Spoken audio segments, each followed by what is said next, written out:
morning, children. I'm Sharon, and I'll be teaching you social studies for this academic year. The first chapter, we are going to learn about the globe. Under this, we are going to cover the topics. What exactly is globe? What is earth? What is axis, rotation, revolution, and what are the uses of globe?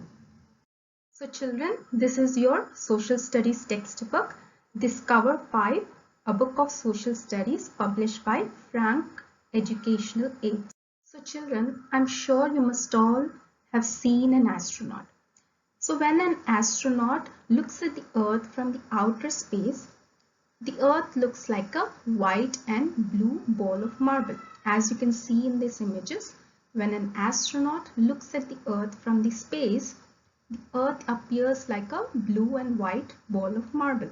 So before all these space stations and rockets were invented, the ancient people had no way of knowing how the earth looked like. They assumed that as the ground below their feet was flat, even the earth must also be flat. As you can see, the lady walking over there on a flat ground. The ancient people also thought that as we are walking on a flat ground, even the earth must also be flat in shape. So one day, a person named Ferdinand Magellan. Ferdinand Magellan is a Portuguese explorer. An explorer is a person who goes around the earth and discovers things. So Ferdinand Magellan, he decided to travel around the whole earth. So when he decided to travel around the whole earth, that's when the actual shape of the earth was founded. So now let's learn about the earth. As you can see in the first image, the earth is our home planet. We have a total of 8 planets in the universe and earth is one of them. So earth is our home planet. Second point is earth is made up of both land and water. As you can see in the image on the right side, earth is made up of both land as well as water. Third point is earth is round like an orange. As you can see an orange over here, even the earth is also round in shape just like an orange. Fourth point about earth is very large. As you can see in the image on the right, we have earth as well as the moon. So earth is very large in size. Now let's learn about rotation and revolution. In the first image, the earth is rotating on its own internal axis.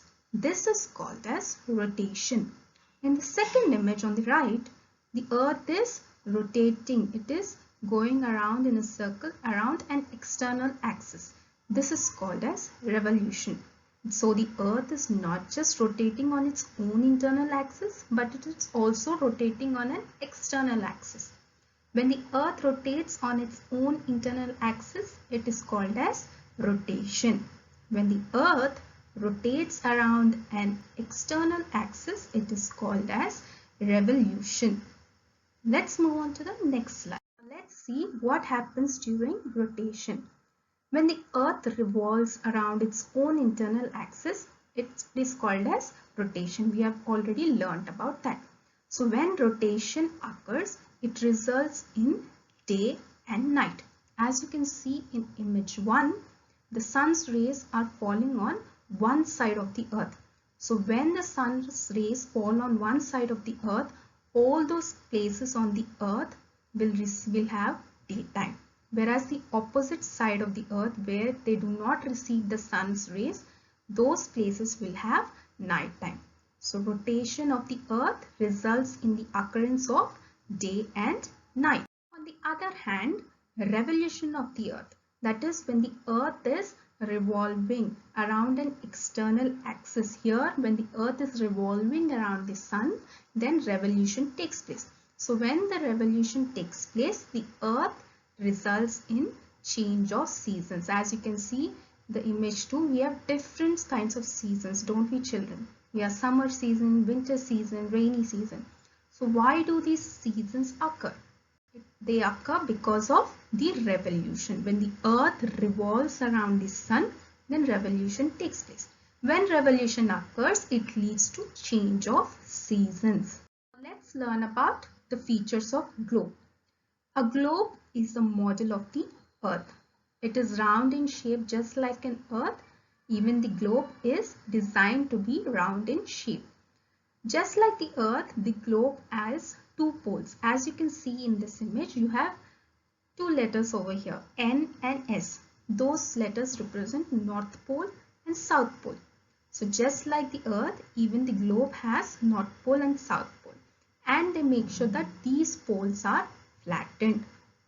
Now, next point, as you can see in this image, you find rod over it. What is this rod?